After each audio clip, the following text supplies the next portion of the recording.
rela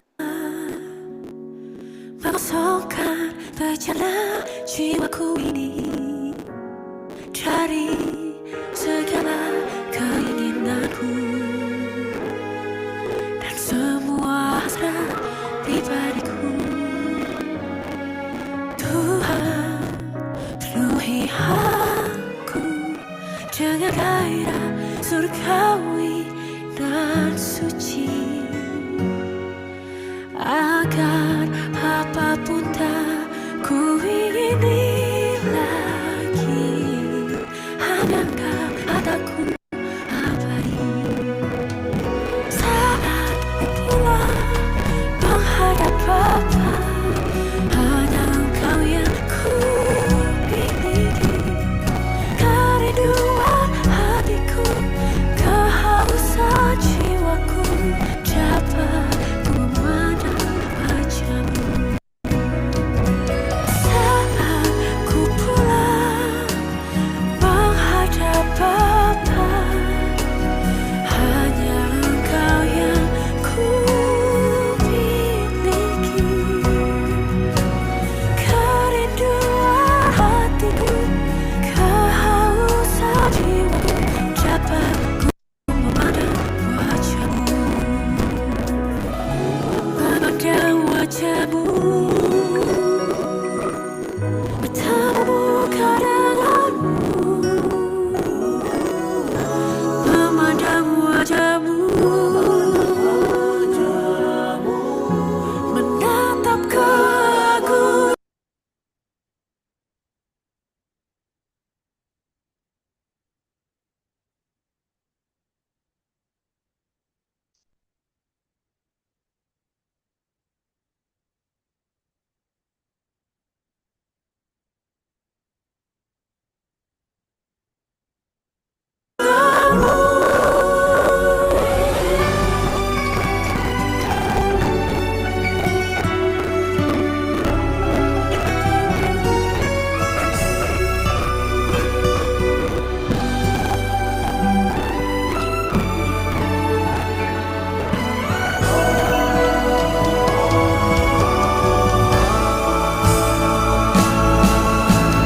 Saat ku pulang menghadap Bapa, hanya Engkau yang ku miliki.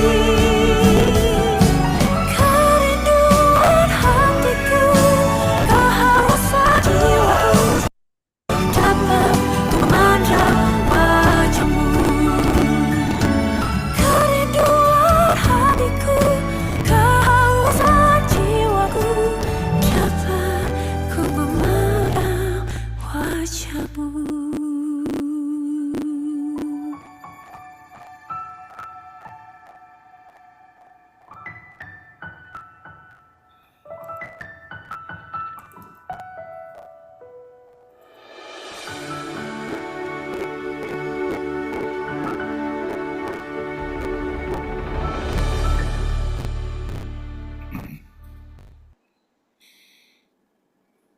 Ya, Ya, itu ini salah satu lagu yang silakan kita resapi, nanti kita udah record, nanti silakan Pastor Yosef, waktu ya, dan tempat saya persilakan.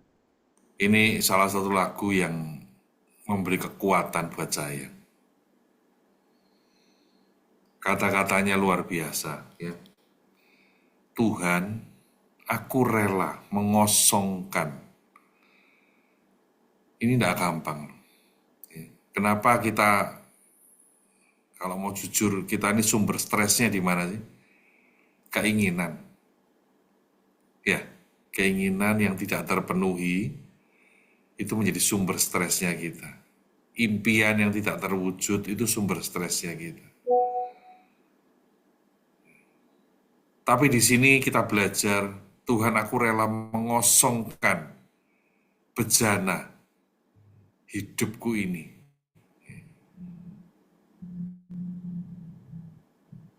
Itu betul-betul sudah tidak ada lagi yang diingini. Inilah esensi dari Mazmur 23. Tuhan adalah gembalaku, takkan kekurangan aku. I shall not want. Tidak ada lagi yang aku inginkan. Jadi esensi dari tidak kekurangan aku itu karena ya sudah betul-betul tidak ada yang diinginkan.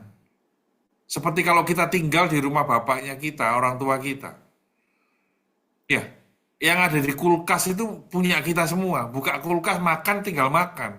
Ya, beda dengan kita masuk ke Indomaret. Gitu. Kalau masuk di sana, buka kulkas, ya bayar. Gitu, ya. Tapi kalau di rumah orang tua kita, semua punyanya kita. Kita ke meja makan, buka tudung saji, ada makanan, apa? Tinggal ngambil, tinggal makan, betul? Itu, I shall not want. Mungkin di rumah bapak kita ada pohon mangga. Yang suka durian ada pohon durian, tinggal ngambil, buka. Durian yang sampai 500.000 sekarang ini kan gitu ya. Itu tinggal makan, tidak perlu ngambil, tidak perlu bayar. Betul? Itu loh, I shall not want. Bisa nggak kita mengadopsi situasi ini? Ya.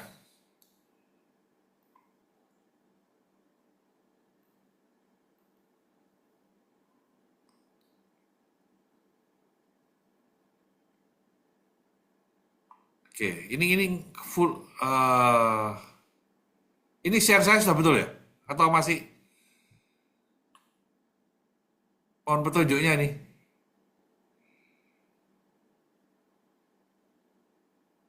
Kalau fullnya gimana caranya ya? Itu ada pilihan slideshow di bawah kanan biasanya. Nah, slideshow.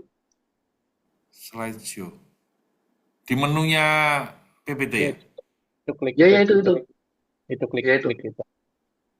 Terus? Klik aja. Oh ini. Ya, ini ya pertanyaan yang sering kali muncul dalam pikiran kita. Mengapa sih ini terjadi dalam hidupku? Gitu. Mengapa aku belum mendapat jawaban doa? Mengapa sih Tuhan kok diam? Ya. Konselor yang sering kali datang, kadang-kadang kalau sudah putus asa tanya, Pak, sebenarnya Tuhan tuh ada apa enggak sih? Lalu ada juga yang ngomong, sebenarnya arahnya hidupku ini kemana? Ini mewakili seperti gambar ini, saudara.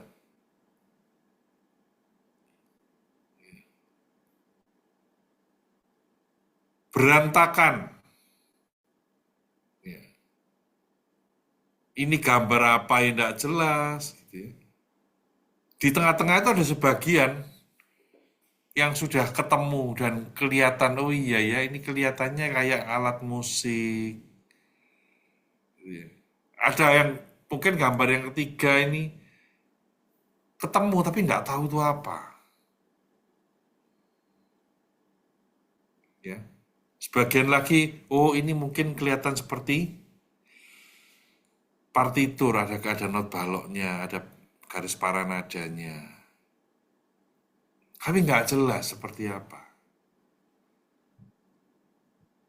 Kalau kita merenungkan ini mewakili hidup kita seringkali seperti ini kan. Kalau ketemu cocok itu senangnya luar biasa. Ya ketemu gitu ya. Kebetulan saya mengerjakan ini yang 1000 ya. 1000 pertama begitu dibuka dari kotaknya itu yang terjadi pusing. Ternyata saya lihat di YouTube ada yang sampai 14.000 ya, saya nggak ngerti sudah ya. Kalau 14.000 itu mungkin pengangguran ya, saya nggak kerja gitu ya. Yang 1000 aja mumet kok, dan butuh meja yang besar.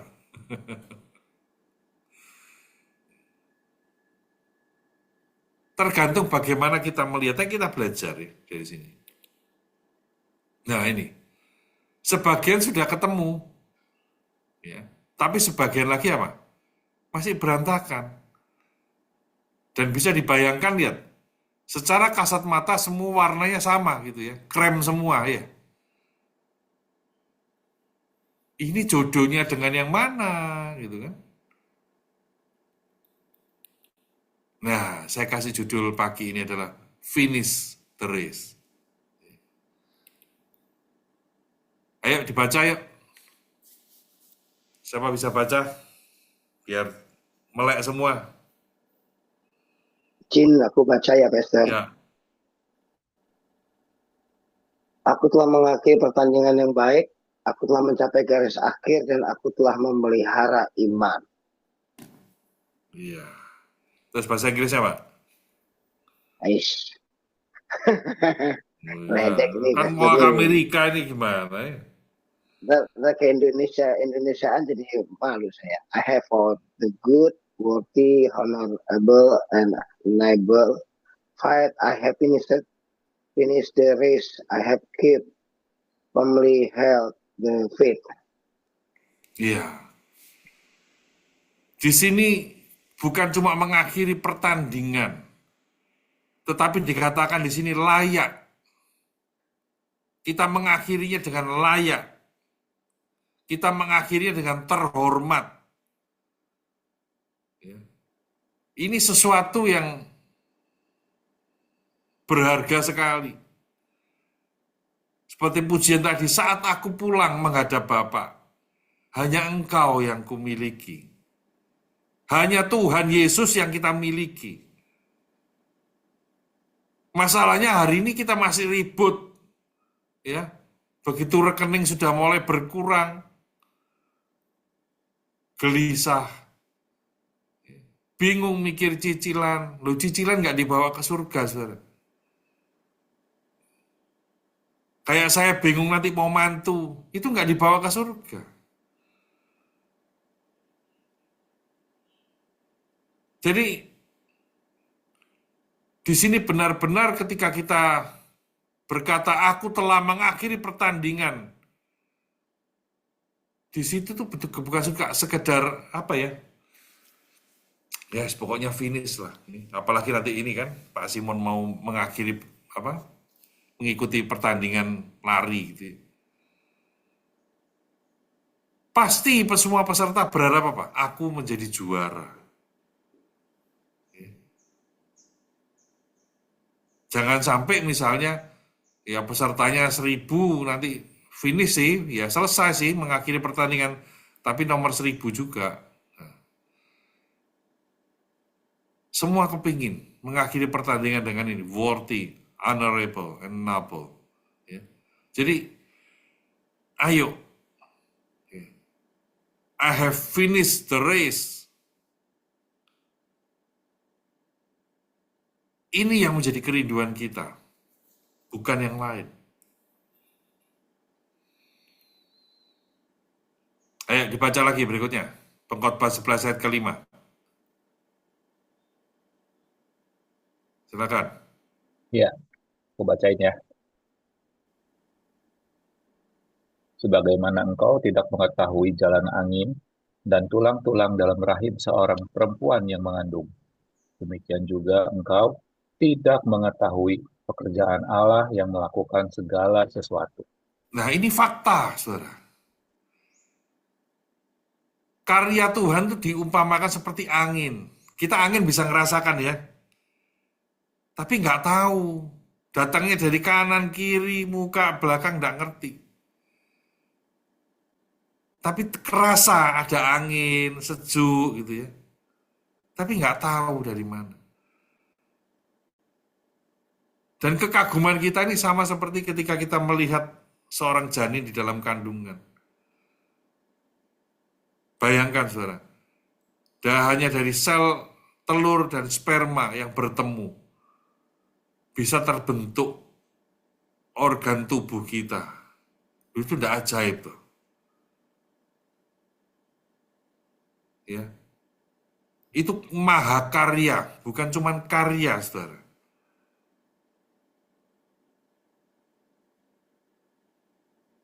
Orang kalau buat replika itu kan mahal. Ya. Apalagi replikanya yang 1:1, istilahnya betul-betul mirip dengan aslinya. Kenapa? Karena replika itu kecil. Nah, kalau ini bukan kecil lagi, sel telur dan sel sperma ini sangat kecil, tapi disitulah ya, ada tulang-tulang disebutkan itu, ada ginjal, ada jantung, ada otak, ada mata, ada organ tubuh, panca indera. Tuh. Ini amazing kalau kita pikirkan. Tapi itulah mewakili dari karya Allah, dari pekerjaan Allah. Kalau kita menyadari ini, tidak usah pusing kalau hari ini kita tidak memahami.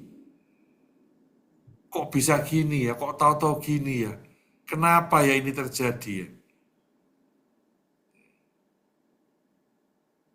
Yang penting apa? Kita percaya ya, seperti yang sudah saya pernah sharingkan. Ayub 10 ayat 8, tangan mulai membentuk dan membuat aku.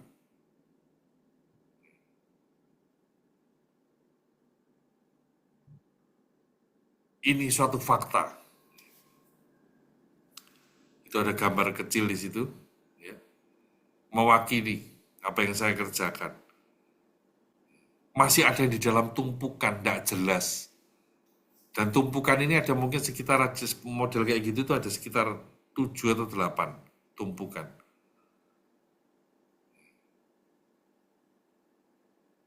Tapi yang saya lihat apa? Itu gambar besarnya. Saya punya bayangan, oh nanti jadinya seperti ini. Itu yang menjadi apa?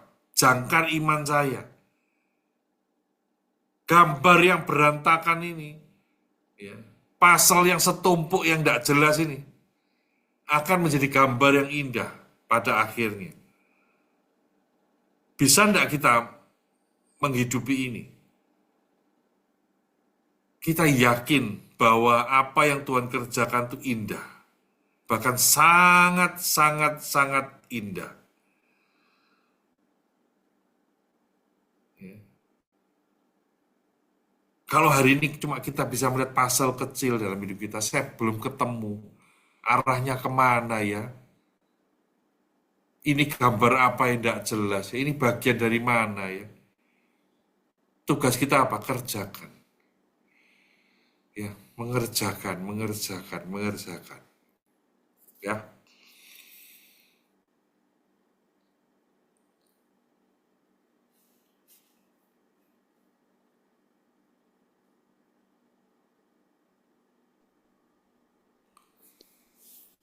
Ini saya tulis di sini ya, pasal itu bukan sekedar permainan pengisi waktu luang, tapi ia adalah metafora mendalam tentang kehidupan, tentang kesabaran, dan cara kita memandang segala sesuatu.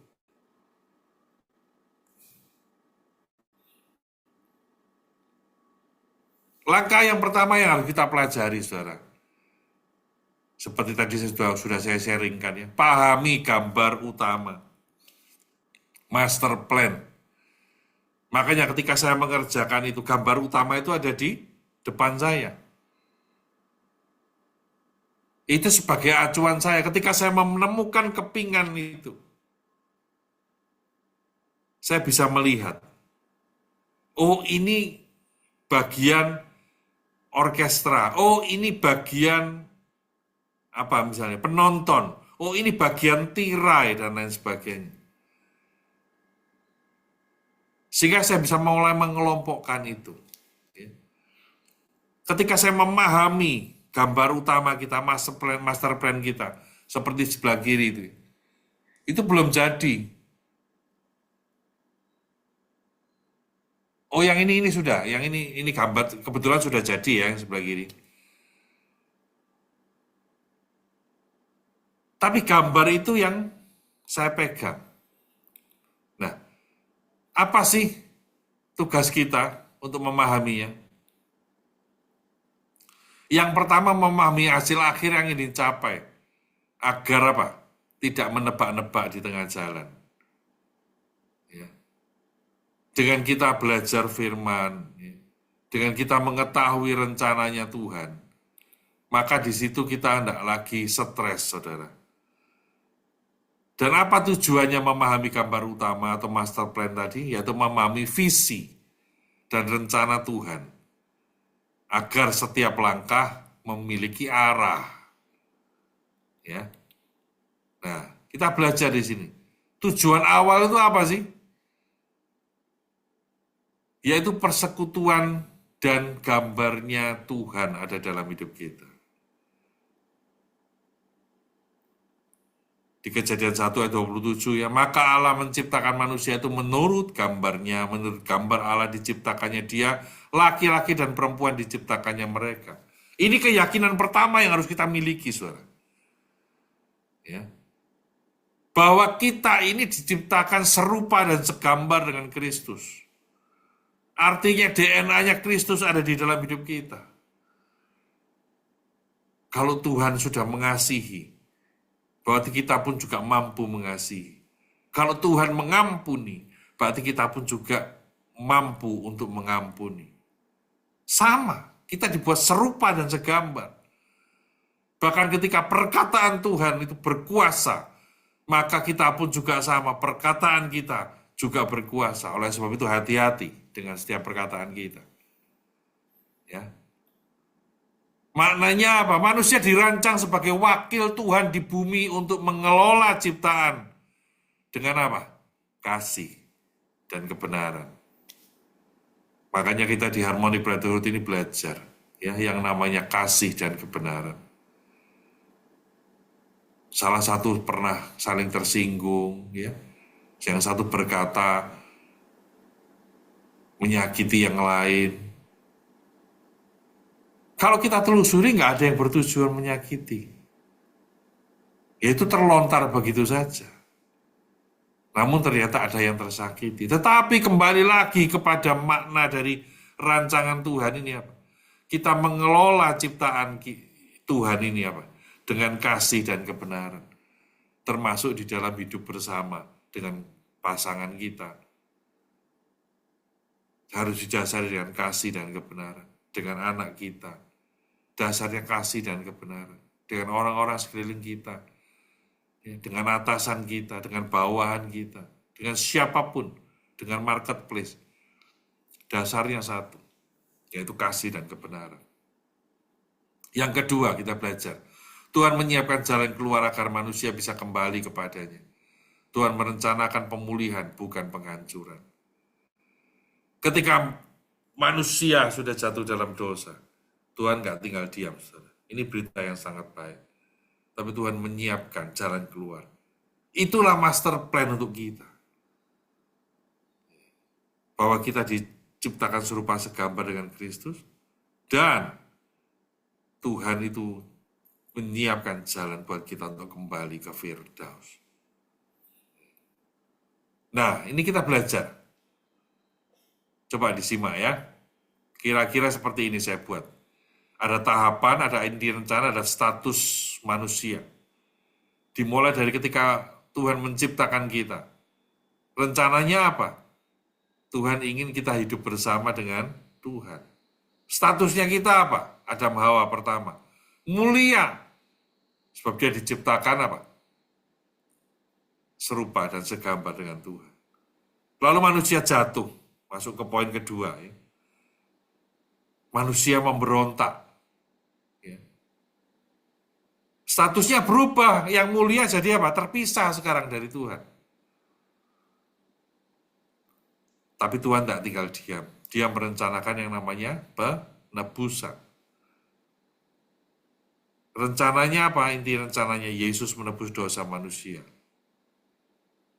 Dan status kita yang sudah terpisah dari Tuhan boleh diselamatkan oleh anugerah.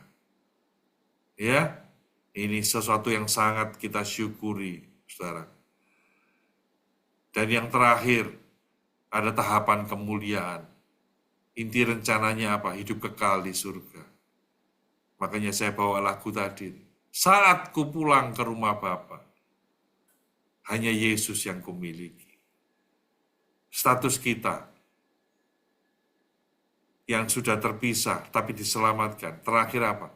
Pemulihan sempurna. Wow.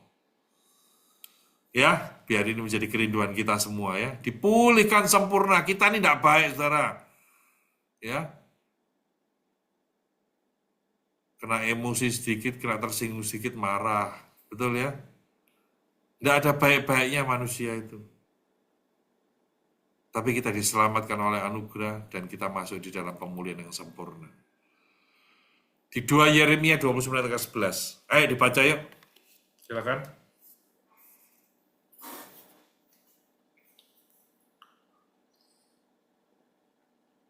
Ya, saya baca Yeremia 29 ayat 11.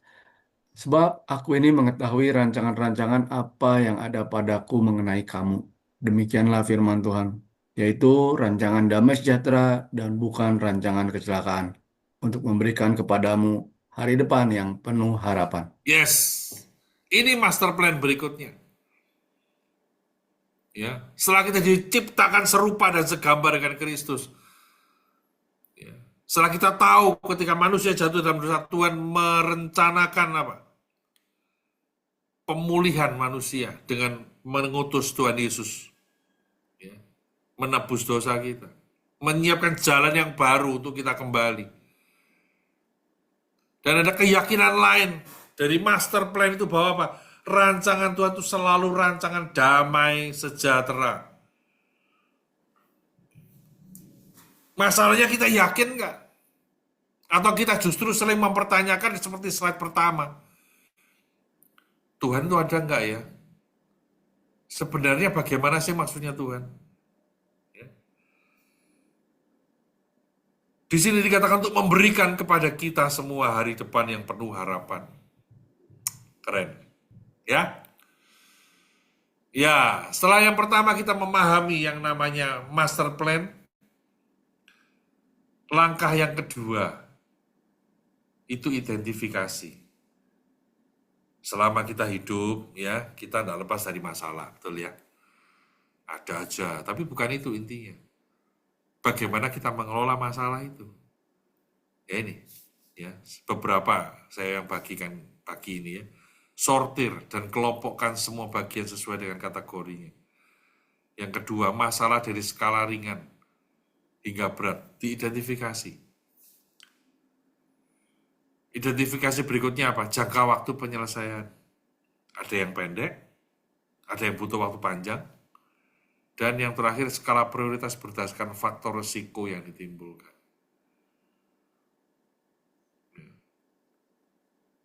Dalam hidup ini, saya ingat dengan falsafah 4D. Do, delegate, delay, dan delete. Ketika kita menghadapi masalah, ada yang harus do, lakukan. Ya selesaikan, jangan ditunda. Tapi ada yang, oh bisa, ini bisa ditunda, di-delay. Nanti dulu, simpen dulu. Ya tadi kan ini masuk ke skala prioritas. Ya. Oh bisa ini nanti. Ini besok masih bisa diselesaikan. Oke besok. Selesaikan yang hari ini. Tapi ada juga yang apa? Bisa diwakilkan, delegate. Ke anak buah, ke siapa, sama-sama selesai. Tapi juga ada yang keempat yaitu delete. Ini bukan masalah. Delete. Tidak perlu dipikirkan. Yang ketiga, tetapkan batas. Seperti tadi main puzzle. Ya. Tahap pertama dari 1000 keping itu, sortir pertama apa? Saya cari apa? Samping yang lurus. Artinya dia ada di samping, di pinggiran border. Setelah ketemu semua, saya coba rangkai bordernya dulu. Itu pun kadang-kadang, loh kok enggak nyambung ya. Nah, namanya 1000 keping ya. Ternyata masih ada yang tertinggal. Cari lagi. Itu tahap pertama. Tetapkan batasnya. Tujuannya apa? Batas itu memberikan struktur dan batasan ruang kerja atau ruang gerak kita. Jadi pasal yang saya temukan kepingan pasal itu tidak mungkin saya tempel di luar batas. Tapi ada di dalam batas.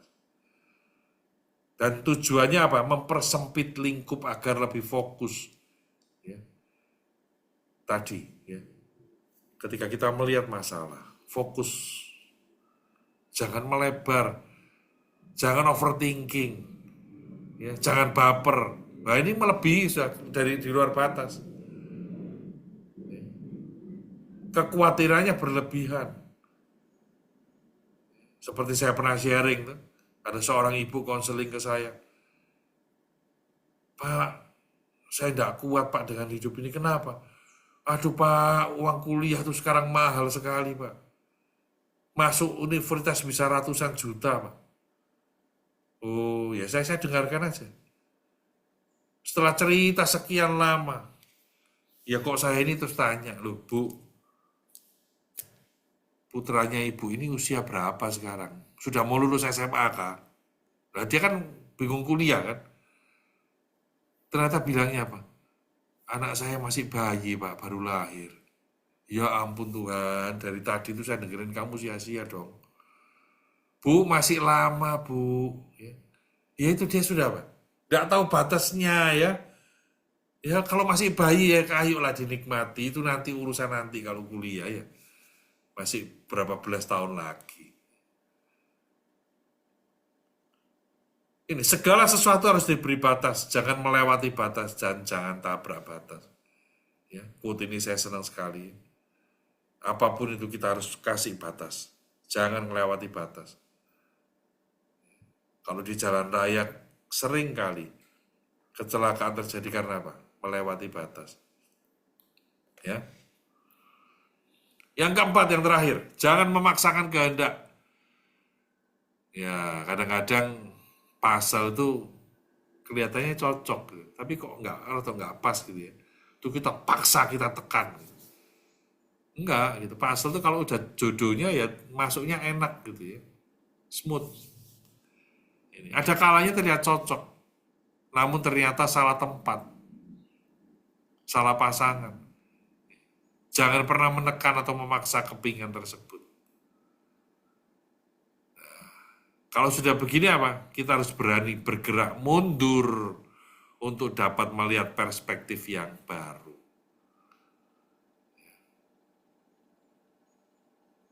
Jangan pernah takut untuk mundur selangkah. Ya. Nah ini, secara keseluruhan ya. Finish the race. Pahami master plan-nya Tuhan. Ya, kita belajar mengidentifikasi setiap masalah yang terjadi dalam hidup kita. Tetapkan batas dan jangan memaksakan kehendak kita. Ya, Tuhan berkati. Yuk.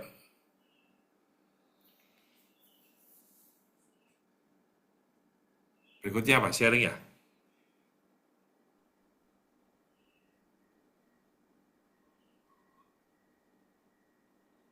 Iya, Pastor, doa dulu sebentar. Ya. Terima kasih Tuhan. Kami percaya firman-Mu merupakan benih yang hidup dalam hidup kami, menguatkan kami, meneguhkan kami, menegur kami, menghibur kami, dan itu semua mendatangkan kebaikan dalam hidup kami. Berkati sharing kami Tuhan, karena kami tahu kami sedang berusaha dalam perjalanan kami memindahkan hati kami ke surga. Terima kasih Tuhan. Di dalam berkat nama Tuhan Yesus. Amin.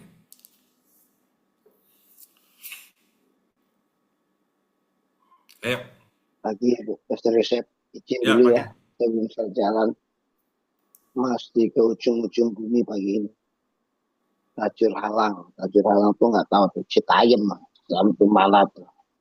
Di daerahnya Pak Indra, tapi masih jauh juga dari Pak Indra sih ya. Tajur Halang, Citayam mobil dipakai istri WL sama anak-anak. Saya disuruh naik kereta. Ya udahlah, pokoknya jalanin aja lah pagi ini ya. Semangat. Ya saya cuman begini tuh senang gitu. Akhir tahun, minggu terakhir di tahun 2025 ini kita masih mesbah syukur. Harmoni Brotherhood, bapak-bapak ikut udah luar biasa. Terus saya kenapa ambil ini, karena disuruh aja sama abang saya, kembaran saya. Yes, gantiin gua ya. Siap. Ya, kalau mau hitung-hitungan, ya sudahlah, nggak usah dibahas lah kalau mau hitung-hitungan. Tapi Tuhan yang hitung saya. Itu aja poinnya itu aja deh. Ya, Tuhan yang hitung saya. Nah, saya bilang sama istri saya udah gitu, jauh lu, 2 jam lu, oh, gitu ya, istri, namanya istri. Puji Tuhan istri saya masih ngomong gitu kan, berarti sayang saya Pak Yusuf. Ya masih sayang gitu. Cuman saya bilang sama dia, udah ya, nggak usah lebay gitu ya. Udah, saya pengen menikmati perjalanan nanti itu, merenung kilas balik sepanjang 2025. Saya pengen inget-inget apa aja yang Tuhan lakukan buat kita, apa yang Tuhan kerjakan buat kita. Jadi saya minta tolong bapak-bapak, ya ini minggu terakhir, di hari minggu terakhir di 2025, ibadahlah, cari Tuhan, merenung. Akhirnya seperti kayak levelnya kayak Pastor Yosef. Jadi lagunya yang dia suka sekarang tentang Pak Erastus punya lagu surga, bicara udah kematian, udah mau balik aja gitu. Nggak ada hasrat, nggak ada daerah dunia gitu. Itu hikmat tertinggi ya, karena kesudahan segala sesuatu sudah dekat. Ya, kuasailah dirimu dan jadilah tenang supaya kamu dapat berdoa. Dan itu yang saya bisa lakukan.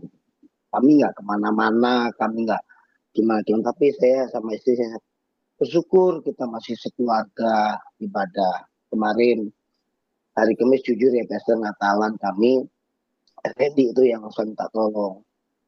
Dari Cibinong ke Dadap, Pastor. Dari Cibinong itu daerah Bogor ya, ke Dadap itu hampir 2,5 jam, 3 jam, Pastor. Dadap itu belakangnya airport Soekarno-Hatta, naik motor. Ya Randy itu sampai bilang, aduh, ini dihitung malah Yos latihan. Ya surga yang hitung kan. Randy malam-malam, bro, makan dulu ya bro. Lu nanya gua tuh, lu ngeledek gua nih. Nggak kayak ini, lanjut aja gitu. Ntar ya Ren ya, suatu hari ini saya kalau bicara diberkati atau ada ya nggak mungkin saya merem lah. Saya pasti yang mencoba memberkati. Ya dulu ada John Perley, kalau Pak saya masih ingat John Perley, John Perley yang ke BR 37 itu lebih susah dari saya ya saya tahu banget, lebih banyak berkumpul lah dibanding saya. Jadi kalau saya ada sedikit pun, seberapa pun, aja nggak makan, belum Pak, saya makan yuk. Minimal kita makan.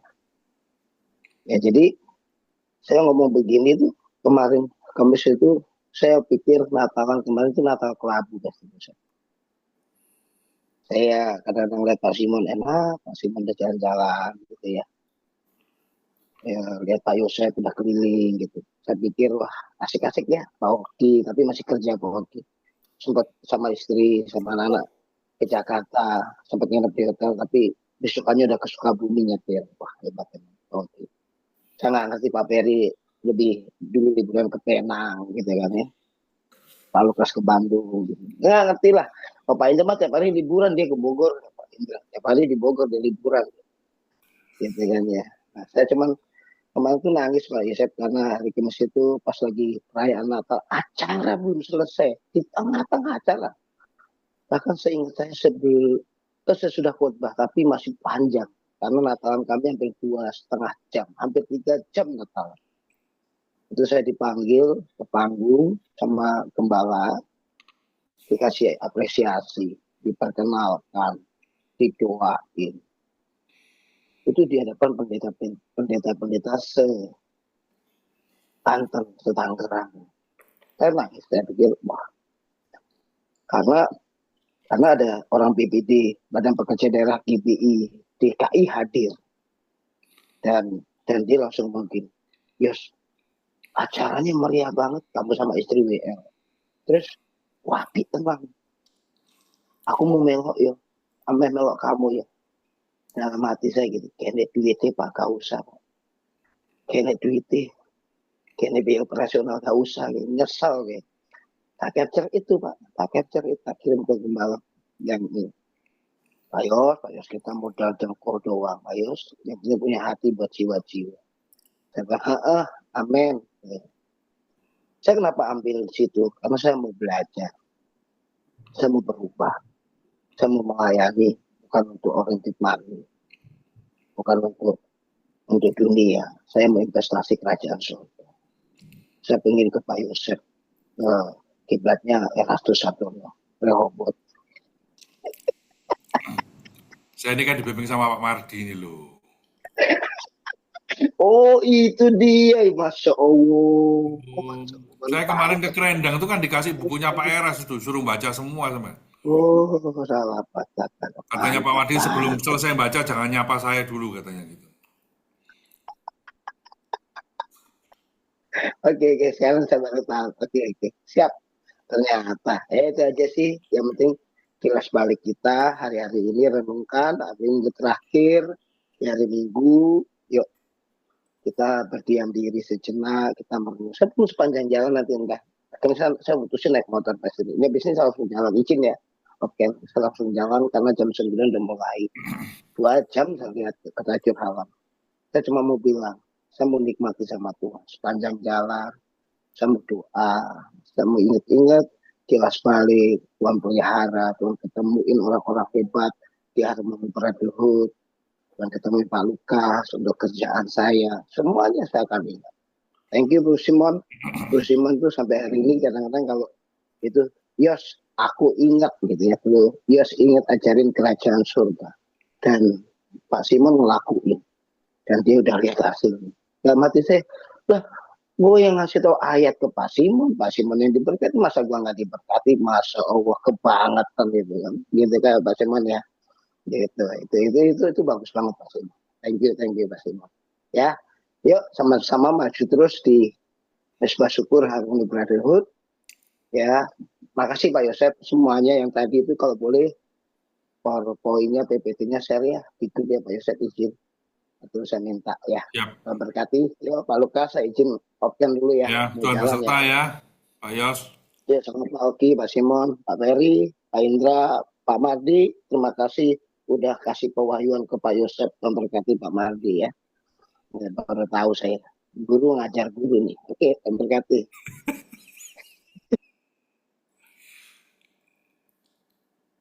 Ayo Pak Mardi. Shalom, selamat pagi semua. Wow, luar biasa ya. Saya sangat diberkati dengan akhir pekan, bahkan akhir minggu, akhir tahun lagi ya. Persiapan yang sangat mantap untuk memasuki tahun 2026. Kita harus tetap setia sampai garis akhir. Apapun kehidupan kita, masalah kita, tidak akan mempengaruhi iman kita, bukan?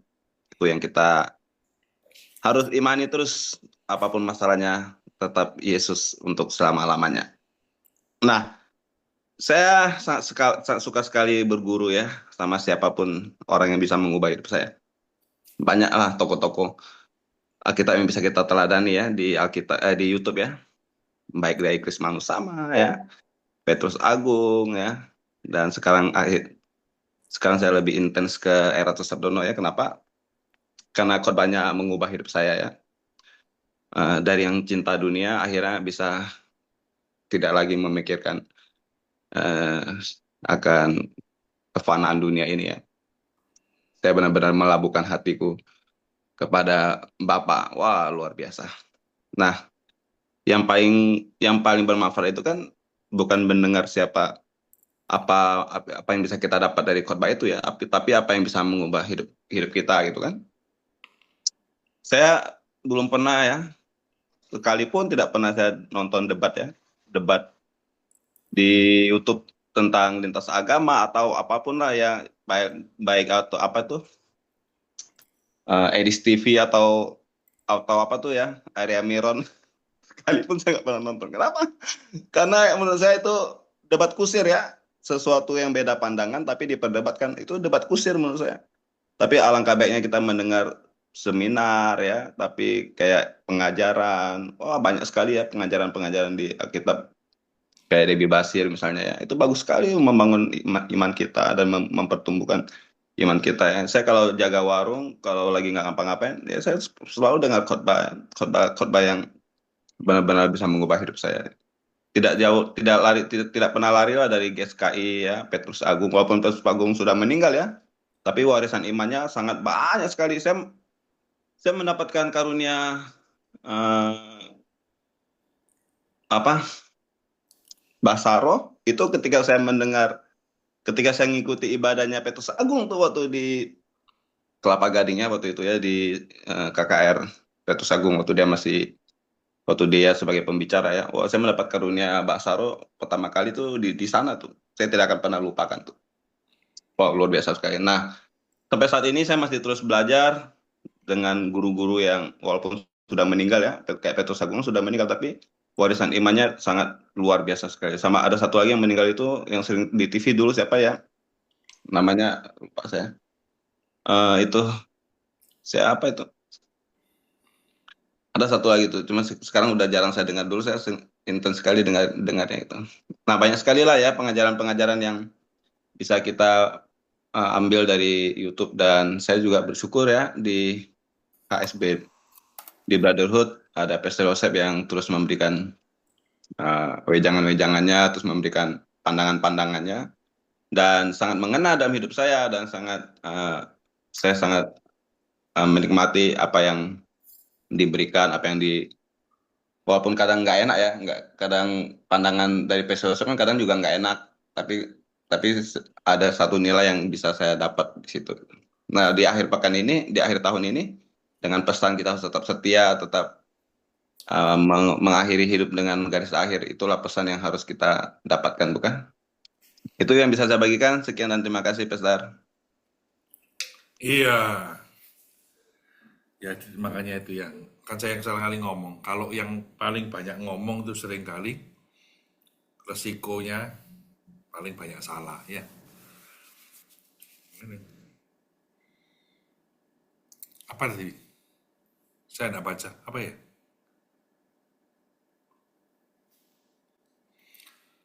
Oh, tetapkan batas.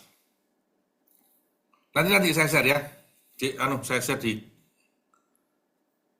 grup ya, bentar ya. Supaya bisa sama-sama belajar. Ayo lanjut sharing dulu ya.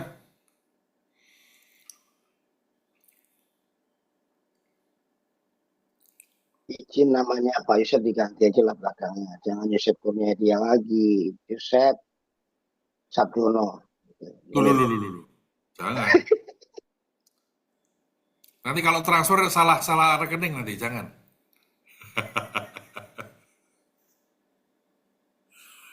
Ayo lanjut.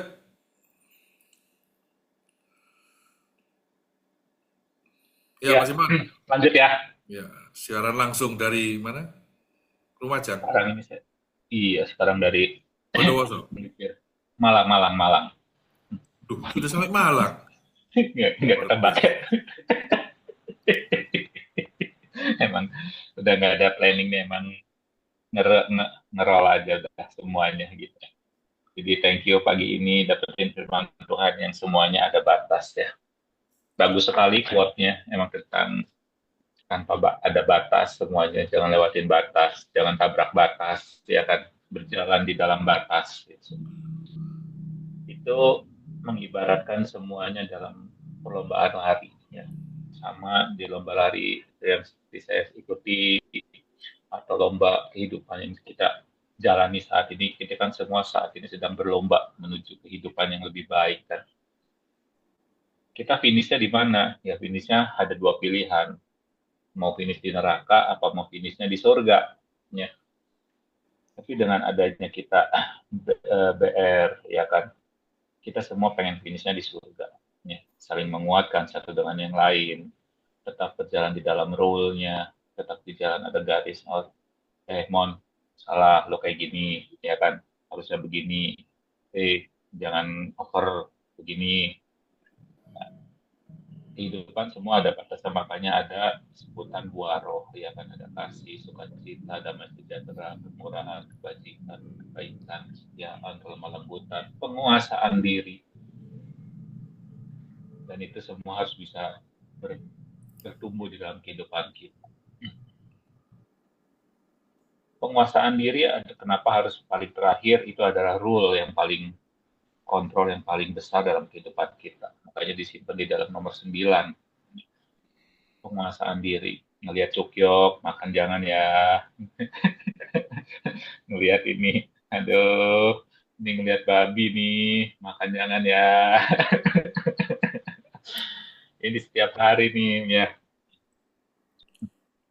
Ya, kita semua diingetin juga, ya kan. Temen juga ingat umur, jangan terlalu over, latihan. Ya, banyaklah semuanya diingat-ingetin, ya kan.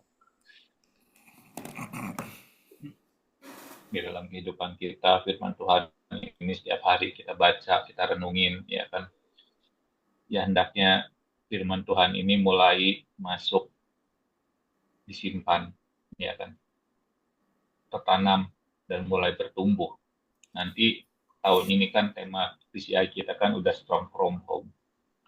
Strong from home-nya 1 tahun ini kita evaluasi semuanya. Puji Tuhan, sedikit demi sedikit progresnya di keluarga saya semakin baik. Ya kan? Puji Tuhan, semua berkat bimbingan dari Bro Yosef, rekan-rekan semua, dari Bro Ferry, Bro Lukas, semua ya, Bro Marti, Bro Hoki, semualah di sini. Harmony Brother Keeper ini banyak sekali membentuk kepribadian saya. Karena apa? Saya mau comot setiap pribadi yang ada di sini nih. Kalau sekarang Harmony Brother Keeper kan banyak kan 20 orang. Maka saya comotnya 5% dari 20 orang ini gitu kan. Jadi hal-hal yang baik saya comot semuanya.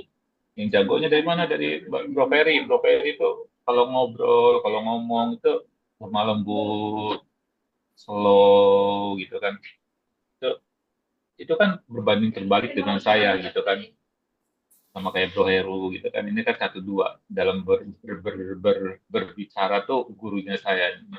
Bro Ferry, Bro Heru ini benar-benar luar biasa. Kalau ngobrol tuh ditata rapi banget gitu kan. Mau ngomong tuh bisa dipikir dulu, nggak asal. Jadi di dalam analisis, ya kan saya belajar dari Indra, dari Hoki, seorang analis sejati. Ini kan orang-orang tipe-tipe orang pemikir, ya kan. Tipe-tipe orang yang luar biasa. Ya, kan? Ya semuanya saya belajar lah di sini untuk menjadi lebih baik, dan kita sama-sama di keluarga ini udah menjadi, oh tahu ya, oh ada batas. Ya sama seperti latihan lari, ini tahun nanti Februari juga, ya kan. Ini sebetulnya udah rule, ya kan, batas nih. Batasnya lebih dari maraton, ya kan. Disebutnya makanya ultra maraton, bukan maraton. Kalau maraton itu kan sampai 42 kilo. Kalau udah di atas 42, disebutnya namanya ultra. Dan ultra maraton ini bermainnya biasanya sudah bukan di road, yang hanya datar, tapi sudah mainnya gunung, naik turun gunung. Di depan saya ini persis banget Gunung Arjuno. Ini saya pernah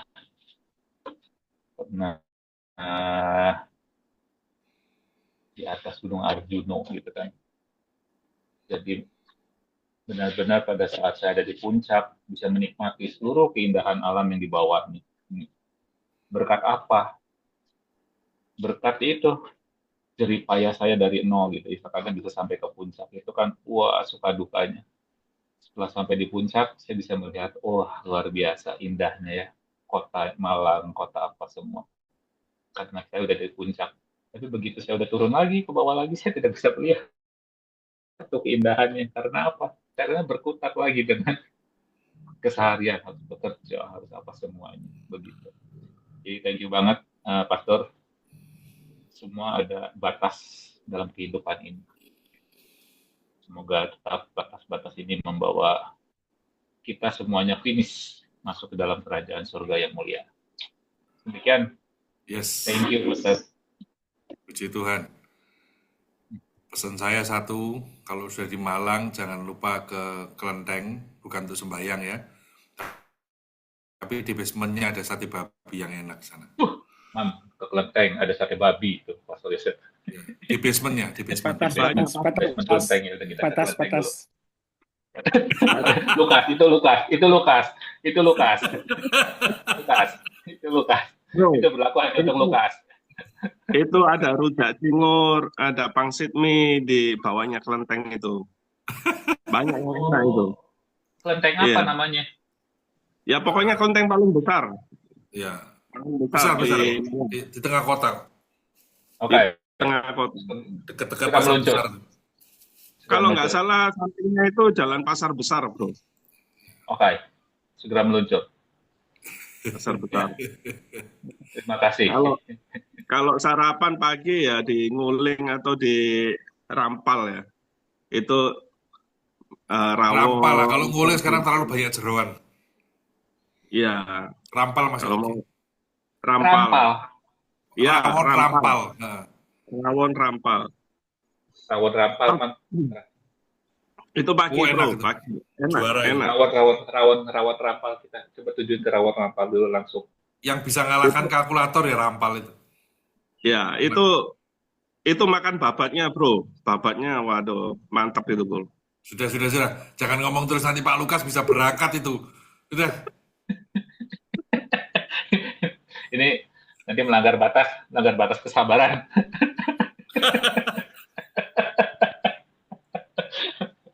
Itu khawatirnya nanti mobilnya belum selesai tetap berangkat ke Malang dia, jangan. Ajak saya, Pak Lukas. Ajak saya. Ingat Pak Eras. Izin Merah. oke ya. Iya, Mas Simon. Ayo lanjut. Silakan. Saya lanjut ya. Ya, Ferry. Puji Tuhan kita dapat firman yang luar biasa pagi ini ya. Terima kasih Pastor Yosef. Firman Tuhan ini betul-betul menohok saya, Pastor. Ya. Saya malu dengan Tuhan. Ya.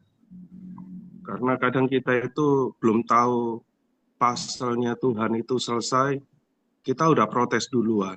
Gitu. Kadang pasalnya Tuhan itu seperti yang Pastor katakan, hitam semua. Ya kan ada kan ya, di posisi yang hitam semua. Kita nggak ngerti, ini tujuannya kemana ini, hitam semua ini. Mau ditaruh di mana gitu loh. Tapi kita udah protes duluan sama yang nyiptain puzzle ya.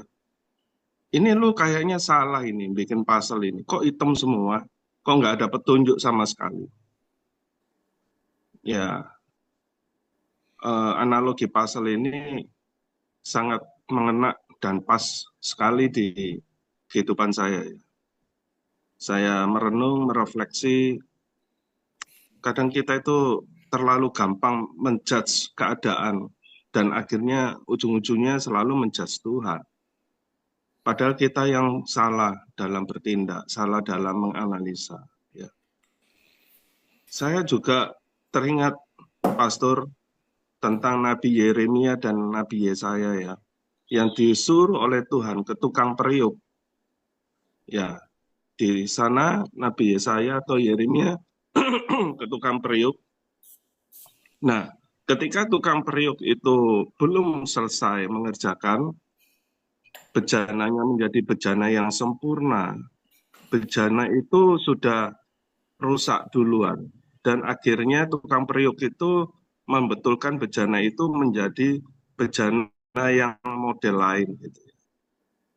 Nah, seringkali bangsa Israel itu belum mengetahui akhir dari rencana Allah, tapi mereka sudah bersungut-sungut dan protes dulu gitu. Bukankah kadang kita seperti ini, teman-teman? Ya, kita apa yang kita alami, kita itu gampang sekali protes pada Tuhan. Ya, kita itu seringkali tidak bisa menundukkan diri, merendahkan diri. Butuh satu kerendahan hati, ya, dan hubungan yang intim dengan Tuhan, supaya kita itu ngerti rencana Tuhan, pasalnya Tuhan di dalam kehidupan kita. Ya, tadi saya sangat terberkati. Terima kasih Pastor buat sharing firman-Nya. Ya, saya setuju nanti di sharing dibagikan PPT-nya ya, supaya kita itu supaya kita ini cerdas di dalam iman kita, bukan kita cuma pandai mendengar ya, tapi kita bisa praktek. Nah, butuh perenungan lebih lagi. Ya. Ya mungkin itu yang bisa saya sharingkan teman-teman. Tuhan Yesus memberkati. Ya, terima kasih Pak Ferry. Ya, ayo kita tetap bertumbuh bersama di tempat ini ya. Memang saya sengaja saya nggak mau istilahnya janji-janji berkat, karena saya terlalu yakin Tuhan pasti berkati kita ya. Semua kebutuhan kita dicukupkan, saya yakin. Tinggal di akhir tahun ini buat saya pribadi juga saya harus mempersiapkan yang jauh lebih penting ya, yaitu ada waktunya ketika kita menghadap kepada Bapa. Hanya Yesus yang kita miliki. Sebab hari-hari ini banyak orang Kristen yang menukar keselamatan dengan apa? Dengan usia yang sudah waktunya menikah. Menikah aja, pokoknya dengan siapapun menikah, akhirnya dia terhilang. Ya. Dan banyak lagi contoh-contoh yang ada. Ayo, lanjut. Pak Freddy, wah sudah. Pagi. Yuk, pagi. Wah, selamat pagi semuanya, Pak Joseph Pagi. dan teman-teman. Tadi analogi tentang puzzle ya. Saya juga pernah punya pengalaman dengan puzzle. Itu saya pernah punya puzzle. Kalau tadi Pastor Joseph itu puzzle-nya tadi Mickey Mouse. Puzzle saya itu yang dari Warner Bros. Itu Bugs Bunny dan kawan-kawan. Sama 1000 juga ceritanya, mereka lagi liburan ke planet mana lah entah. Nah itu saya setuju ya, kita harus punya dulu gambaran besarnya Tuhan itu mau apa. Karena kalau kita nggak punya gambaran besarnya, kita akan menyerah gitu di awal atau di pertengahan. Dan ya sama, saya juga waktu itu buka dulu ini mau mulai dari mana. Sama, waktu itu cari dulu ujung-ujungnya, lalu saya cari juga gambar-gambarnya, mana yang menarik ya, yang kelihatannya gampang, karena nanti akan ketemu betul gambar-gambar yang ini kok warnanya sama semua, kalau tadi hitam semua ini mungkin merah semua atau biru semua, mana ini cocok-cocokin. Harus hampar dulu ya, bener. Tuhan mau nyata, hampar dulu puzzle-nya di meja yang besar atau di lantai yang besar, dan pastikan itu dilakukan, jangan sampai ada pecahan yang hilang. Jadi harus kumpulkan dulu gitu, satu demi satu. Dan lebih menarik kalau bisa libatkan keluarga ya untuk rencananya itu ya. Jadi bisa lebih cepat beres. Singkat cerita, akhirnya nggak tahu berapa lama, berapa minggu, berapa bulan, akhirnya puzzle-nya itu beres. Tapi yang saya kesel ada 5 yang hilang. Ya itu waktu ngumpulin puzzle sih. Ternyata waktu ngumpulin puzzle itu ya sama ya. Ada prosesnya dan harus kumpulin satu demi satu. Sama seperti firman Tuhan dan penguatan dari teman-teman ya, kita harus kumpulin satu-satu firman-Nya, Tuhan mau apa, dan kita jalanin prosesnya sampai itu beres. Jangan berhenti.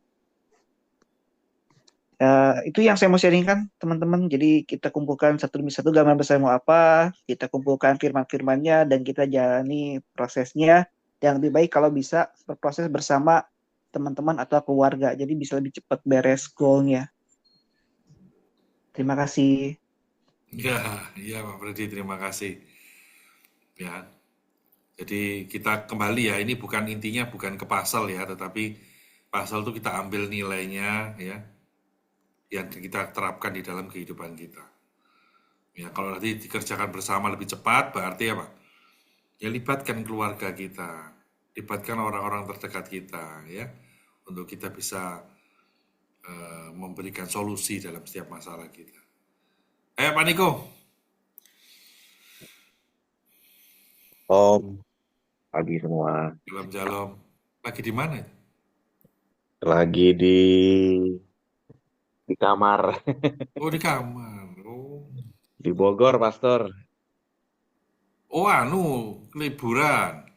Iya, ngajak anak-anak semalam aja di Bogor. Ya, thank you, Pastor ya.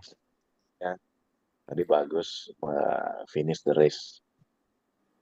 mengingatkan kita untuk, ya saya ya, mengingatkan saya terutama bahwa ujung-ujungnya sebenarnya kita harus finish ya. Apakah finishnya dalam keadaan baik seperti Paulus ataukah dalam keadaan tidak baik, itu kita yang menentukan sendiri dari saat sekarang sampai nanti finish. Artinya untuk finish the race juga harus intentional, harus punya niat, bukan cuma ngejalanin hidup dengan apa ya istilahnya, ngikutin arus gitu kan, nggak tahu mau dibawa kemana. Harus punya niat untuk finish the race dengan baik. Saya suka memang ayat dari Paulus ini karena kalau di akhir hidup bisa ngomong seperti Paulus rasanya indah banget gitu. Tapi untuk bisa ngomong seperti itu tentunya butuh ketekunan dan niat yang benar-benar kuat ya, karena rasanya bukan ultramaraton lagi kalau kalau dari sekarang sampai akhir hidup gitu kan, nggak tahu berapa lama, berapa tahun. Jadi sangat terberkati untuk diingatin itu. Nah, saya juga terberkati tadi yang nomor 4 ya, jangan memaksakan kehendak. Seringkali benar sih dalam puzzle itu rasanya ini kayaknya udah cocok tapi kok dipasangin nggak bisa gitu kan. Diulik-ulik dikit, digeser-geser dikit masih nggak bisa juga. Dalam hati tahu bahwa nggak bisa dipaksa, cuman masih pengen maksa juga gitu. Itu kalau dipikir-pikir dalam hidup sering banget juga kayak gitu, dimana kita merasa oh ini udah cocok banget gitu, tapi kok nggak jalan, kenapa sih gitu ya, dan bisa marah juga, bisa kesel. Dulu terus terang saya nggak ngerti soal gini-ginian ya, yang ada kesel sama hidup, kesel sama orang, kesel sama keadaan, kesel sama macam-macam lah gitu. Tapi sekarang ya puji Tuhan, saya percaya tadi soal rancangan itu, rancangan dari Tuhan adalah rancangan untuk damai sejahtera, sehingga kita punya harapan ya, harapan akan hidup yang baik. Jadi kalau kalau kita percaya sama janji Tuhan yang satu itu, terus terang hidup juga jadinya lebih gampang ya. Ya buat saya sekarang, saya nggak lagi kayak dulu ngejar gaji setinggi-tingginya. Itu terus terang ya dapat seperti apa yang dapat sekarang, saya merasa terima kasih Tuhan udah cukupin. Kadang-kadang apa namanya, kalau dulu saya perhitungan gitu ya, perhitungannya dalam arti gini, udah nego, terus begitu nyampe nggak sesuai gitu ya, kurang dikit biasanya karena pajak nih kan, kalau soal gaji kan karena pajak nggak akan bulat gitu ya. Misalnya nego 5 juta gitu ya, terus begitu nyampe kadang-kadang tergantung perusahaannya nih, bisa 5 juta lebih sedikit gitu, 5 juta 20.000 atau sekian karena pajak. Tapi ada tipe yang perusahaan kayak perusahaan saya tuh nggak bakal nyampe 5 juta, 4 juta 900 sekian gitu karena pajak ya. Jadi dia ngambilnya potong ke bawah. Dan saya selalu mikir nih perusahaan berhitungan banget gitu kan. Padahal apa susahnya sih, udah ini cuma sedikit juga buat perusahaan. Kalau dulu pandangan saya seperti itu, kalau sekarang oh ya udah terserah perusahaan mau kasih berapa ya, atau bedanya sedikit juga gitu. Apa yang jelas saya juga percaya bahwa dulu saya pernah dengar istilah begini ya dari istri, dari temannya juga, bahwa kadang-kadang kita nggak dapat rezeki yang menurut kita adalah hak kita, tapi bisa keluar omongan begini, nggak apa-apa kalau emang rezekinya jodohnya buat gue akan dapat dari jalan yang lain juga gitu. Dulu saya nggak begitu setuju ya, saya pikir ya kalau hak ya hak gitu kan. Tapi sekarang saya percaya ya udah, kalau emang jatahnya bukan di situ, benar juga nanti pasti Tuhan akan cukupkan. Jadi nggak pusing, dan puji Tuhan dengan pikiran seperti itu hidup juga lebih tenang, nggak ngoyo gitu ya, nggak banyak apa namanya, nggak banyak kesel sama orang lah. Yang jelas, jadi percaya bahwa dengan begitu, kalau puzzle-nya nggak fit, jangan dipaksa. tadi sangat setuju sekali, take a step back gitu ya, mundur sebentar untuk ngelihat sebenarnya puzzle-nya atau rencana Tuhan seperti apa. Yang saya senang adalah setiap kali ikut VMP, setiap kali ikut Mesbah Syukur, setiap kali ikut apapun itu ya, seminar, pria sejati, atau apapun itu, yang seperti itu tuh kadang-kadang ya berupa peringatan buat kita untuk take a step back, ngelihat kehidupan kita, apa yang kita kurang, kemudian merubah pola pikir dan perilaku kita. Jadi senang sekali tiap hari bisa dapat kesempatan seperti itu di VMP ini, minggu ditambah lagi di Mesbah Syukur. Ya itu aja dari saya. Thank you. Iya, luar biasa. Ya, jadi saya sungguh sukacita ya ketika kita bisa bersama-sama ya, belajar ya, terus bertumbuh bersama. Ya, salah satunya yang dibaca sama Pak Lukas tuh kelihatannya ya, bukunya Rick Warren ya. Betul ya? Kok sekilas ngelihat cover-covernya yang itu apa, purpose driven life ya, betul. Ya, itu bagus loh buku itu. Selesaikan loh ya, jangan cuma dibeli. Ya. Itu buku itu bukan fokus hanya apa, gini loh. Kalau kita mencari tujuan hidup kita dari dalam, tidak akan ketemu. Kira-kira buku itu intinya gitu. Justru kita menemukan tujuan hidup kita ketika kita melibatkan Kristus.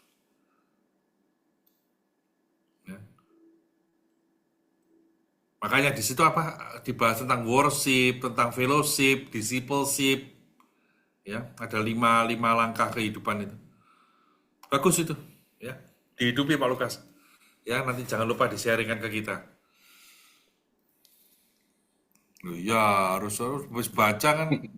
Jangan halaman 1 terus.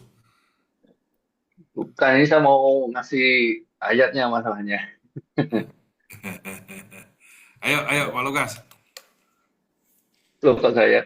Iya, ya. Terima kasih.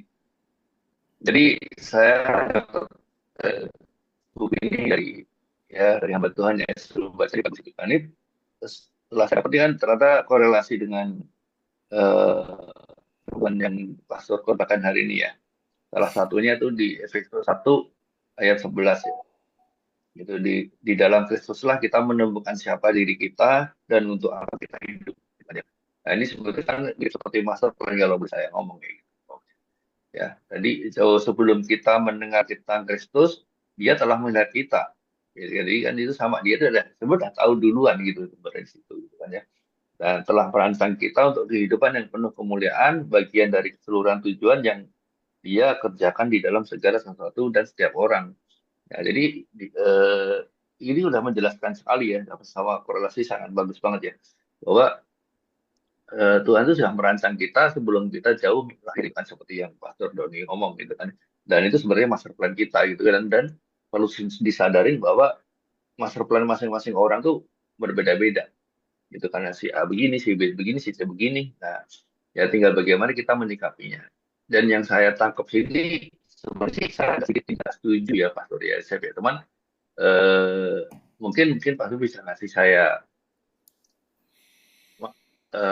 hikmat ya. Karena gini, saya yakin itu sebenarnya Tuhan tuh bisa merubah kita dan memang karena gini kata dari Pastor Tuhan itu sebenarnya tidak bisa merubah orang dan tidak mau untuk merubah. Cuma kalau saya bukan ada sedikit yang saya tidak setuju gini. Tuhan tuh sebenarnya bisa karena memang dia maha kuasa gitu ya. Tuhan maha kuasa, cuman dia tidak mau betul gitu. Cuman bukan tidak bisa. Cuman kalau dari Pastor Doni ngomong, Tuhan tidak bisa merubah kita. Itu yang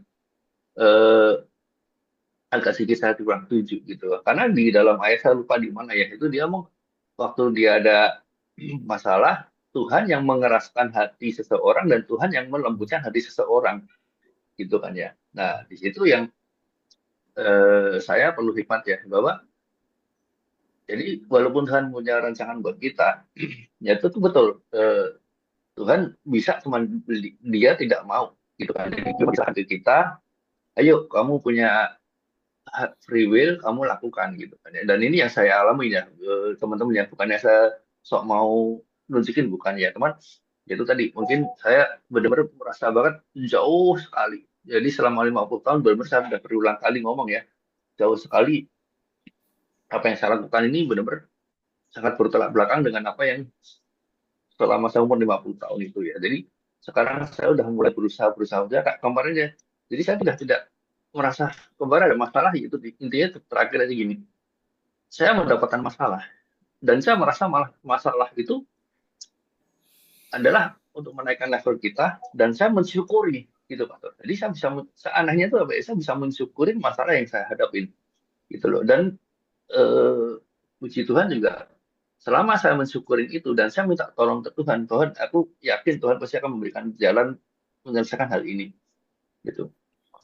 Ya itu pasti Tuhan akan menyelesaikan dan memberikan saya jalan gitu. Mungkin di kan kelihatan yang di A tutup, di B tutup, di C tutup, di D tutup gitu kan ya. Nah mungkin ini aja, mungkin saya mau cerita dikit yang kayak kemarin sepeda mobil ini Pak. Itu di Honda itu saya udah kaget nah. Ini harga 13,5 juta Pastor. Waduh, ini 13 Rusak apanya juta. kok mahal?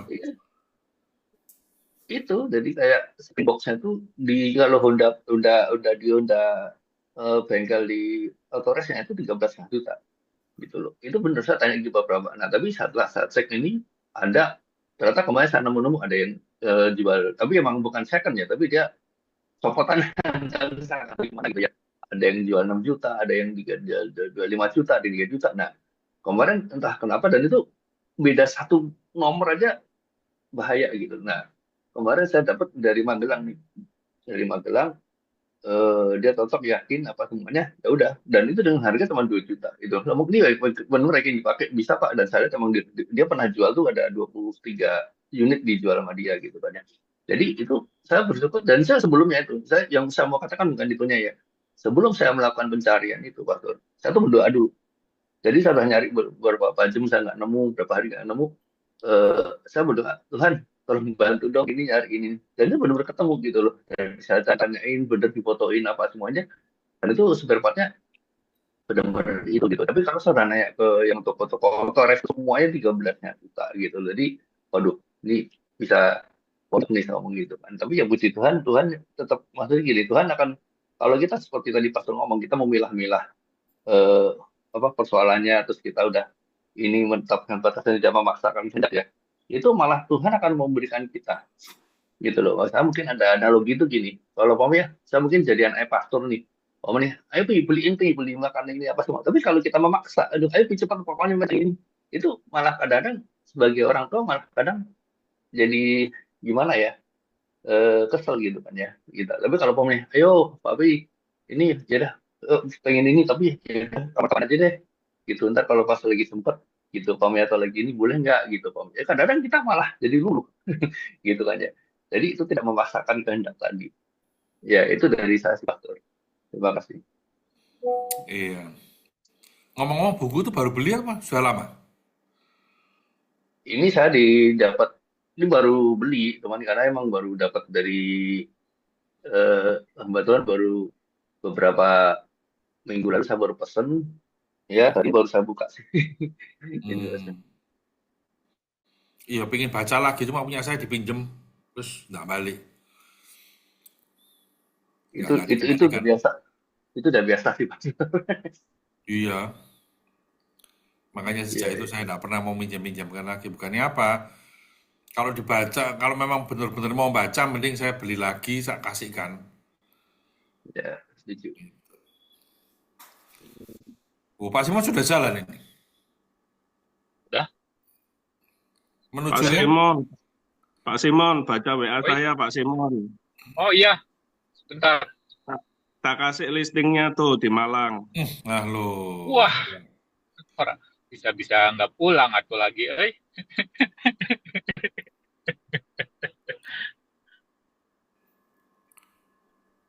Dari Malang langsung apa? Surabaya dulu? Jos, langsung Jos. Loh. Mau ke Cirebon, mau ke Mama. Oh, gak jadi ke Pasar Atom dong? Iya, mau ke Mama, beneran pas. Jadi pasca ada pergantian tahun rencana. Lis, minta ke pasar atom, Lis. Itu pastor Yosef, Lis ke pasar atom Lis katanya. Aku pakai headset. Iya. Ayo lanjut. Apa yang belum ya? Pak Indra, Pak Oki?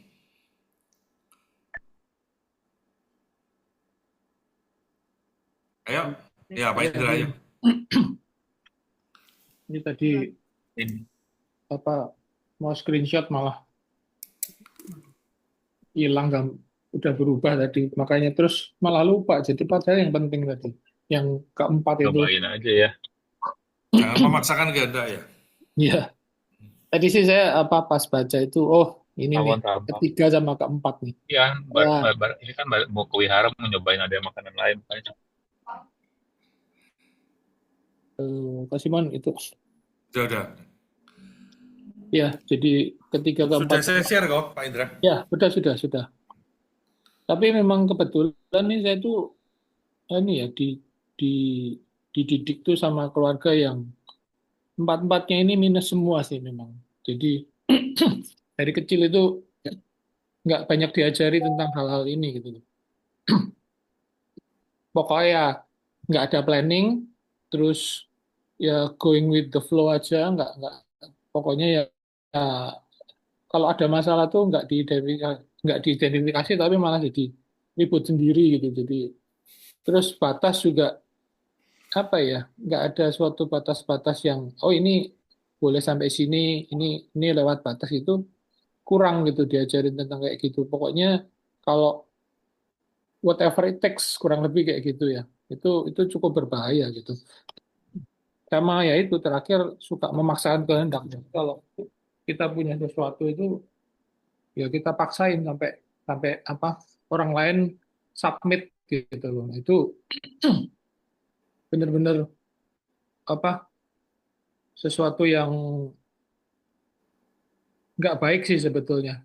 Beruntung saya di waktu itu juga pengenalan akan Tuhan lebih ya, jadi semua hal ini mulai terkikis pelan-pelan gitu. Jadi sekarang sih much better sih. Cuman memang ya ini kalau saya pribadi sih 3 sama 4 ini memang kemarin sering ya masih begitu gitu.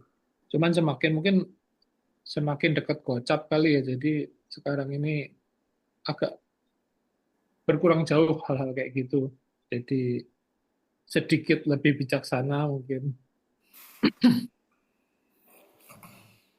Tapi mungkin itu ya, berkat baca Amsal gitu tuh kan kadang kita jadi oh iya ya kenapa begini ya, kita kenapa begitu ya gitu. Itu sesuatu yang kadang-kadang tuh kok goblok ya saya kayak gini ya gitu. Itu beneran buka hati dan pikiran sih kadang-kadang.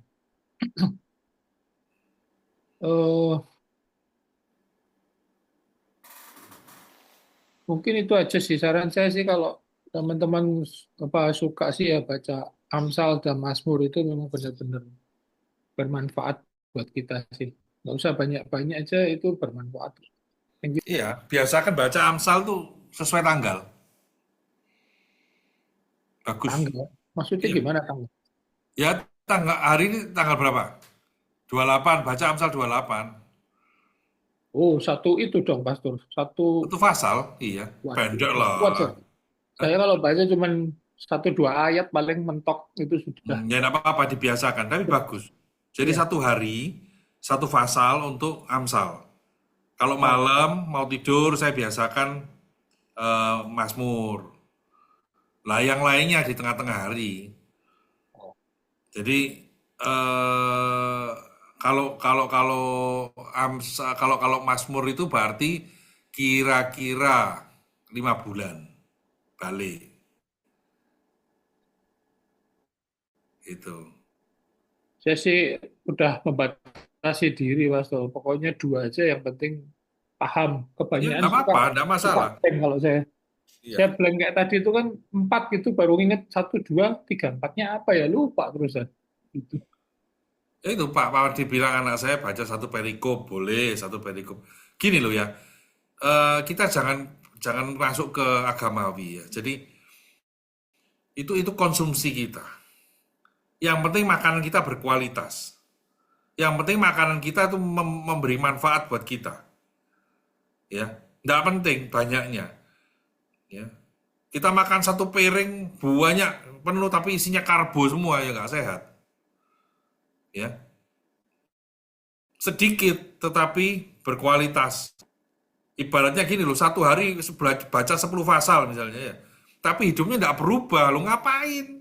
Ya, yang baca misalnya ya, sorry ya, cuma satu ayat saja kayak V-Club misalnya, nggak ngebaca yang lain, tapi itu dihidupi sama dia. Ya, beda hasilnya nanti. Ya, saya pun praktek dari hal-hal kecil. Saya kan pernah sharing ya. Saya kalau V-Club tuh buatnya H-1. Jadi hari ini tentang ayat ini gitu ya. Saya berusaha jalani ayat itu di hari ini. Malamnya mau tidur, saya buat renungan. Untuk apa? Pagi-pagi dikirim. Gitu. Yang penting kan ngirimnya itu ya. Jadi sama-sama terjaga saya. Kirimnya enggak pernah bolong ya. Renungannya enggak pernah bolong.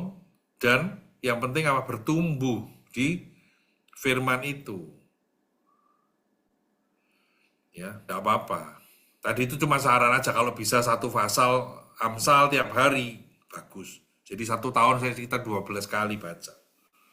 Karena di sana banyak hikmatnya. Gitu. Ya. Ayo Pak, makasih ya Pak Indra. Pak Oki. Wah, ini. Ya, The shalom. best for last. Wah, terima kasih Pak Yosef. Bagus sekali temanya tentang finish the race. Ya, ini jadi ya, saya tadi lihat dari kata-katanya Paulus ya, aku telah mencapai garis akhir. Itu. Jadi saya lihat di sini juga benar-benar Paulus itu orang yang setia gitu ya, memelihara iman ya. Ini satu tantangan juga buat saya juga sama. Jadi tadi dengan ilustrasi yang grand design itu benar ya. Paulus juga hidupnya kan penuh tantangan juga ya, bukan hal gampang lah, sama seperti Yesus pun sama ya.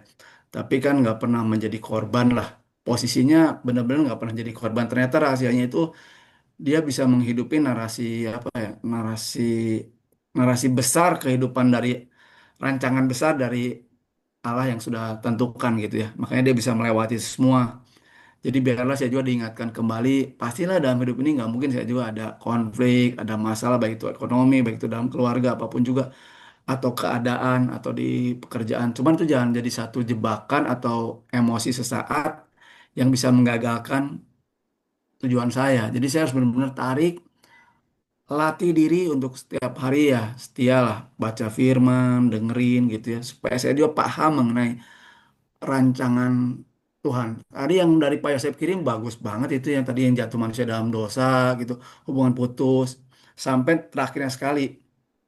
Ya nangkep juga sih tadi yang dari Pak Mardi kan ya, banyak ngomongin tentang Pak Erastus. Jadi ya punya punya apa ya, punya sudut pandang yang berbeda gitu. Kalau saya pakai sudut pandang saya ya bakal habis lah kayaknya gitu ya, menghadapi dunia ini, karena punya sudut pandang yang dari Tuhan yang sering kita dengar lah apa ya pagi ya. Biarlah kita melihat seperti apa yang Tuhan lihat gitu kan. Itu kan buat saya jadi oh ya, ya, ini penting sekali. Terus juga tadi ada identifikasi. Nah, ini identifikasi ini juga penting ya. Tadi diajarin tentang 4D, bagus sekali ya.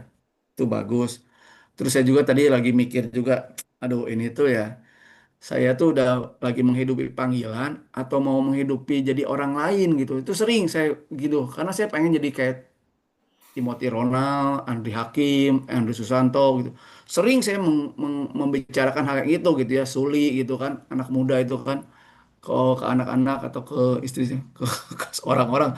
Saya kadang-kadang jadi bergumul tadi gara-gara identifikasi. Ini tuh saya tuh lagi mau menghidupi panggilan saya atau mau menghidupi panggilan orang lain, tapi kadang-kadang tergelitik, itu konflik gitu. Saya pengen sekali gitu ngerasain gimana sih orang bisa ngomong enteng banget, bisa punya income 300 juta sebulan, udah pasti nih kamu dengerin apa kata saya, ikutin setiap hari 300 juta 1 bulan, rencananya gimana kamu capai dulu. Wah, step saya diajarin, jadi bergumul saya. Tapi tadi diingatkan kembali ya, identifikasi. Terus juga tadi apa ya, batas. Ternyata batas itu adalah eh, anugerah ya. Saya kadang-kadang juga suka nggak berani memberikan batas-batas itu dalam keluarga. Ternyata itu penting batas itu ya, supaya ada clear, jelas gitu dalam hidup ini ya. Jadi sebenarnya batas itu bukan untuk apa ya? Untuk membuat saya nggak nyaman ya. Berarti Tuhan itu polanya gitu ya, memberikan batas itu sebagai anugerah ya. Untuk apa? Ketaatan saya bagaimana sama Tuhan. Dan yang tadi yang terakhir tuh tentang jangan memaksakan kehendak. Karena ya balik-balik lagi saya suka juga pengennya Tuhan itu ikuti berkati saya punya rencana gitu. Tapi di sini diingatkan jangan memaksakan kehendak gitu ya. Karena Tuhan itu benar-benar Tuhan yang berdaulat gitu ya. Cuman ya jadi satu pergumulan batin juga di dalam diri saya. Di sini dikatakan tadi dari makanya tadi saya minta PDF-nya ini waduh menusuk apa kena banget itu poin-poinnya jangan memaksakan kehendak. Berarti saya harus Tuhan ya inilah biarlah kehendakmu yang jadi gitu. Sama seperti orang murid-muridnya. Nah, cuman tadi saya coba mau kasih masukan juga buat apa ya? Komentar buat yang Pak Lukas tadi ya. Eh, mengucap syukur atas keadaan sebetulnya sih kalau baca di ayatnya nggak kayak gitu ya. Saya mengucap syukur, aduh saya mobilnya rusak ucap syukur gitu atau apa bukan itu sih kalau yang saya tangkap mengucap syukur itu karena itu kan kehendak Tuhan. Kenapa kita mengucap syukur dalam segala keadaan yang saya tangkap sih ya? Karena kitanya itu ada di dalam Tuhan gitu. Mengucap syukur ya karena kita ada di dalam Tuhan. Ada bempernya itu gitu. Mengucap syukur karena kita ada di dalam Tuhan. Jadi anggap katalah saya berhasil, tapi di luar Tuhan percuma. Lebih baik gagal, tapi saya di dalam Tuhan daripada saya berhasil, tapi saya tanpa Tuhan. Itu aja. Itu sih. Oke, gitu aja sih Pak. Terima kasih Tuhan berkati. Iya, ya bersukacitalah karena Tuhan, bergembiralah karena Tuhan. Ya, jadi apa intinya gini loh, seperti ikan yang hidup, ya, airnya asin, tetapi asinnya tidak mempengaruhi ikan yang hidup. Ya, kalau ikannya mati baru asinnya masuk, betul ya. Jadi apapun yang terjadi sekeliling kita itu tidak mempengaruhi kita, itu ya. Mau gini, mau gitu enggak. Saya jadi pengen baca lagi itu bukunya itu. Bagus itu benar. Itu apa namanya? Rick Warren itu ngajarkan kita untuk menyederhanakan hidup. Ya, bukan malah membuat hidup kita ribet, enggak. Menyederhanakan hidup. Poin kedua, mengurangi stres. Ketiganya apa ya? Soal yang ketiga itu poinnya tentang kekekalan, saya lupa. Ya. Bagus tuh. Jadi kalau kita bisa mencapai itu sebenarnya ringan loh hidup kita. Nah itu, ya, kalau sudah mati digoreng Pak. Ya. Dimakan pakai sayur asem, enak banget itu. Jadi lapar ya. Ya udah ayo teman-teman. Ya, ayo semoga ini semua jadi berkat buat kita ya. Saya pun juga belajar terus dari firman. Ya, ayo siapa mau berdoa?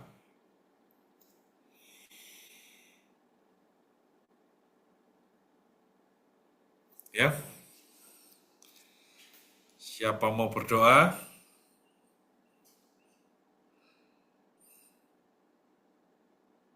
Ya, Yuk, mari saudaraku, kita bersyukur menjelang akhir tahun kita masih bisa bersama dan yang pasti iman kita tetap terjaga. yes. Segala pujian dan syukur hanya bagimu, Tuhan yang kami sembah dalam nama Tuhan kami Yesus Kristus ya Tuhan. Kami bersyukur untuk pagi yang indah bagi kami untuk bisa mendengar akan suara-Mu yang sudah disampaikan oleh hamba-Mu ya Tuhan, Pastor Yosef sebagai pemimpin kami di BR, di HB. Biarlah Tuhan berikan terus hikmat, marifat daripada Tuhan, sehingga Pastor semakin hari semakin bijaksana, semakin hari semakin menjadi orang yang berdampak dimanapun beliau berada ya Tuhan. Tuhan terima kasih Bapa, berkati kesehatannya, berkati istrinya dan anaknya di Belanda ya Tuhan, sehingga apa yang menjadi pergumulannya Tuhan turut campur tangan di dalamnya, sehingga semua yang menjadi kerinduannya Tuhan genapi dalam hidupnya ya Bapa. Tuhan terima kasih, kami semua menerima firman ini dan kami akan hidupi ya Tuhan. Dan bahwa kami akan terus mempertahankan iman kami hingga garis akhir hidup kami ya Bapa. Tuhan terima kasih Tuhan, sebentar kami akan mengakhiri pertemuan kami dan kami akan mempersiapkan diri kami untuk kami beribadah di gereja kami masing-masing ya Bapa. Biarlah Tuhan memberkati hidup kami. Terima kasih Tuhan, sebelum kami berpisah, kami merindukan akan berkat yang daripada Tuhan. Saudaraku yang mengasihi dan dikasihi Tuhan, terimalah berkat dari Allah Bapa dan putranya yang tunggal yaitu Yesus Kristus. Berkat persekutuan yang indah dengan Roh Kudus. Berkat yang membuat tubuh kita sehat, rumah tangga kita dalam damai sejahtera. Apapun yang kita kerjakan dibuat Tuhan berhasil, beruntung, kita jadi saluran berkat, nama Tuhan dipermuliakan, iman kita terus bertumbuh, keluarga besar kita diselamatkan, diberkati di bumi, diberkati di surga. Dan pada akhirnya kita akan masuk di dalam kerajaan surga dan memerintah bersama dengan Yesus untuk selama-lamanya. Mari semua yang percaya dan sudah menerima berkat ini berkata, amin. Amin. Kasih ya. Amin. Amin. Thank you. Thank you God bless semua. ya semuanya ya. Terima kasih Ya. Tuhan. Lukas, Pak Tahun Simon, depan. Pak God Freddy, bless semuanya. ya, Pak Indra, Tuhan berkati. Thank you, Niko, Tuhan. Pak Ferry.